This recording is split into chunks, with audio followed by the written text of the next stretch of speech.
Hello, TechChill. We're doing it. Yeah, a couple of people. Nice. All right, TechChill. I have one question to you. What if you had one shot, one opportunity to seize everything you ever wanted in 1 second? Would you capture it or you just let it slip? Okay, I know that I did not come up with this text. And I know you know that I did not come up with this text. But let's think about it.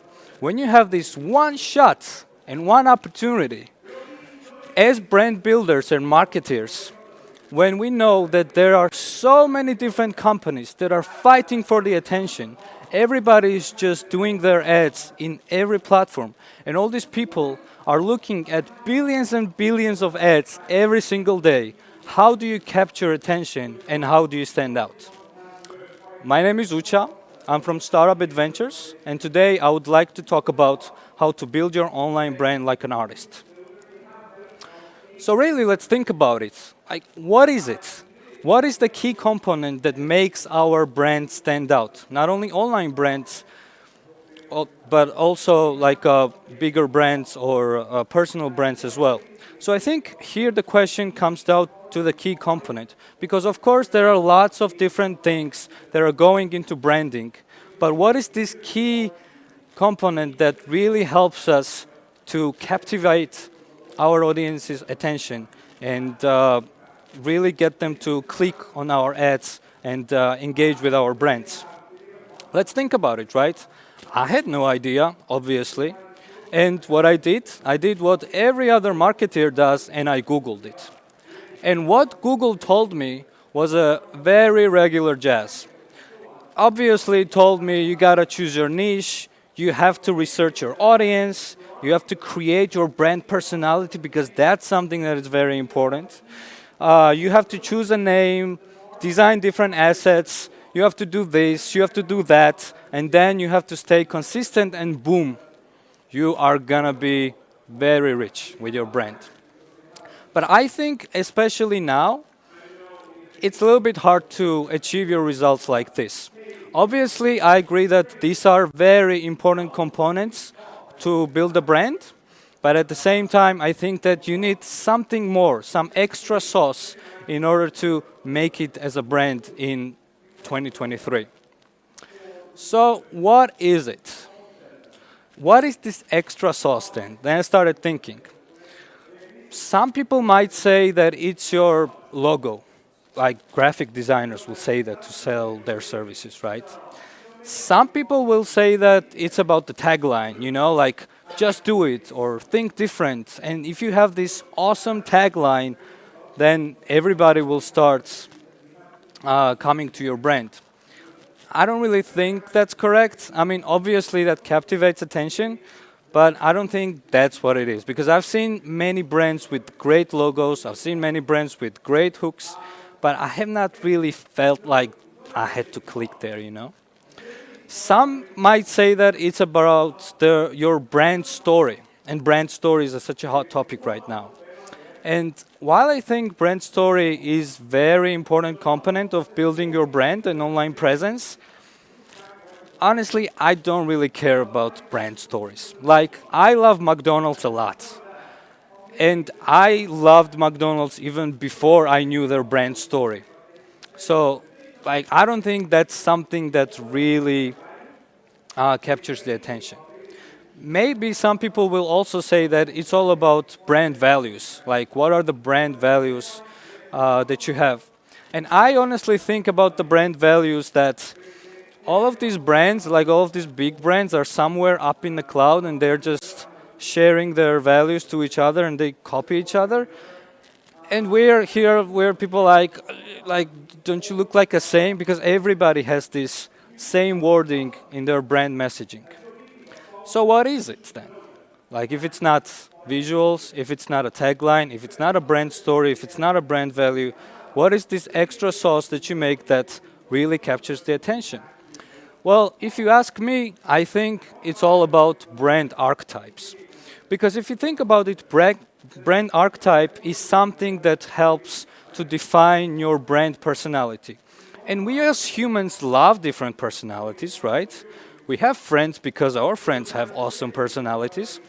So I really honestly like to think about brands as humans and think about if this brand was a dude, would I hang out with this guy? You know, would I be friends with him? Would I appreciate what he or she stands for? So I think brand archetypes is something that really helps us to, grab attention and be relatable to our audience and then build up this whole branding. So again, I went to Google. I asked what brand archetype was, and according to Google, brand archetype is a representation of your brand as a persona based on 12 human desires and values such as safety, power, and belonging. So what does that really mean? It means that we as humans have different motivating factors on why we should engage with different brands, right? So the brand archetypes really help us to define those. So how it works is that all of the brands you know and all of the brands you are working with, I'm sure you do, they fall into there are 12 different categories, and all of the brands you know fall into one of those categories. And all of these categories have different, very specific characteristics that define their brand archetype. So now I want to make it a little bit interactive and play a little game.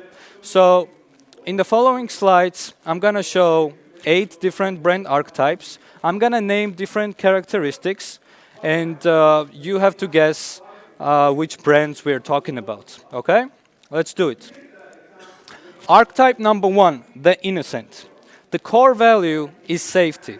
Desire is to seek paradise and be happy. Its drive is to do the right thing, be positive and optimistic. And the greatest fear is to be punished for doing something bad or wrong. Can we think of any brands that fall under this category? Yeah, very good. Any others?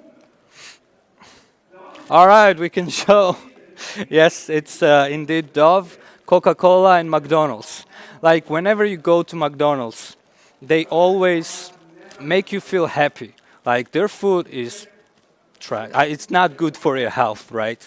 But they make you feel happy all the time. Actually, I have this weird thing that whenever I go to new country, the first thing I do is that I check their local McDonald's scene. And it works really well. Also Coca-Cola, right? Like their ads and their whole messaging is about making us happy. Like those cars during the Christmas, they're going around the city and just spreading the good vibes. So yeah, their archetype is definitely the innocent. All right, next one. Number 2, the hero. Core value is mastery. Desire is to leave a mark, prove their worth, and improve the world, most importantly.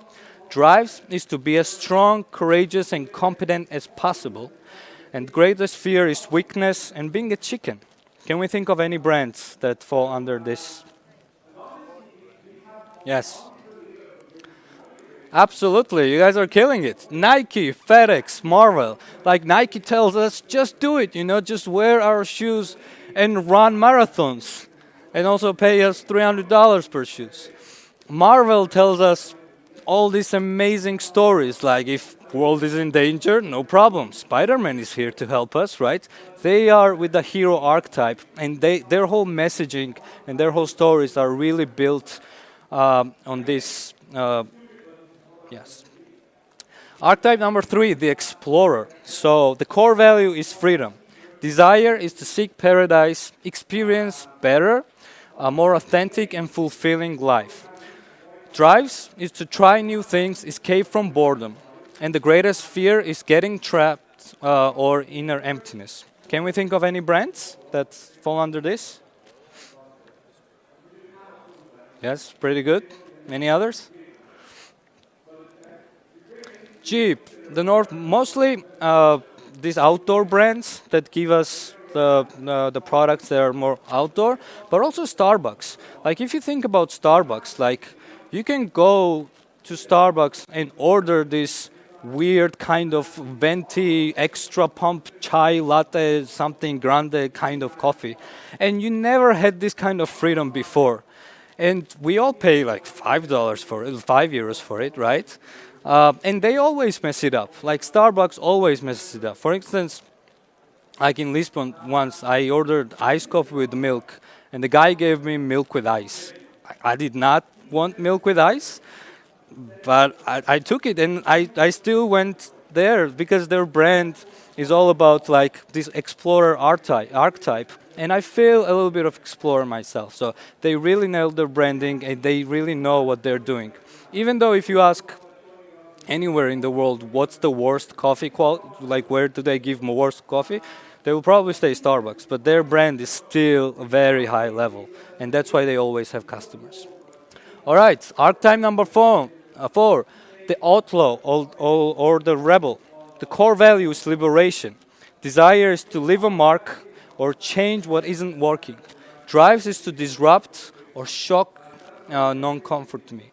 Greatest fear, to be powerless or ineffectual. Can we think of any brands?